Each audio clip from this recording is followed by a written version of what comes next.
انتہائی دکھ اور افسوس کے ساتھ کہنا پڑ رہا ہے کہ حضرت مولانا شیخ الحدیث شیخ ادریس صاحب کو شہید کر دیا گیا ہے۔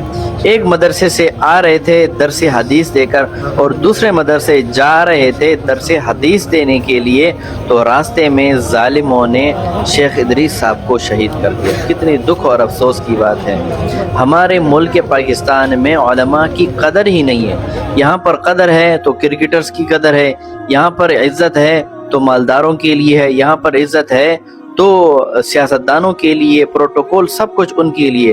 اگر لاوارث ہے تو صرف اور صرف پاکستان کے علماء ہیں۔ حالانکہ حضور صلی اللہ علیہ وسلم نے ان علماء کو انبیاء کا وارث قرار دیا، مگر یہاں پاکستان میں علماء کی کوئی قدر ہی نہیں ہے۔ آئے روز ٹارگٹ کیا جاتا ہے تو صرف اور صرف علماء کو ٹارگٹ کیا جاتا ہے، ان کو شہید کیا جاتا ہے۔ اس صوبے سے بے شمار علماء کرام کو ٹارگٹ کر کے شہید کیا۔ حضرت مولانا حسن جان رحمۃ اللہ علیہ، حضرت مولانا سمیع الحق صاحب، حضرت مولانا سمیع الحق صاحب کے بیٹے حامد الحق صاحب، اور پھر ابھی حضرت مولانا شیخ ادریس صاحب کو شہید کر دیا۔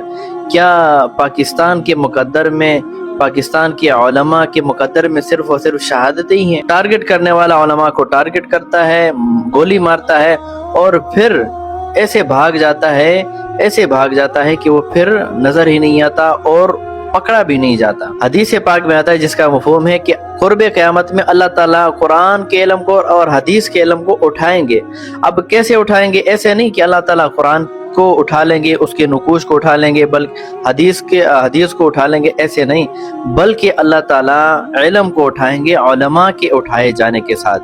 علماء جاتے رہیں گے اس دنیا سے، علماء مرتے رہیں گے، شہید ہوتے رہیں گے اور پیچھے کچرا رہ جائے گا۔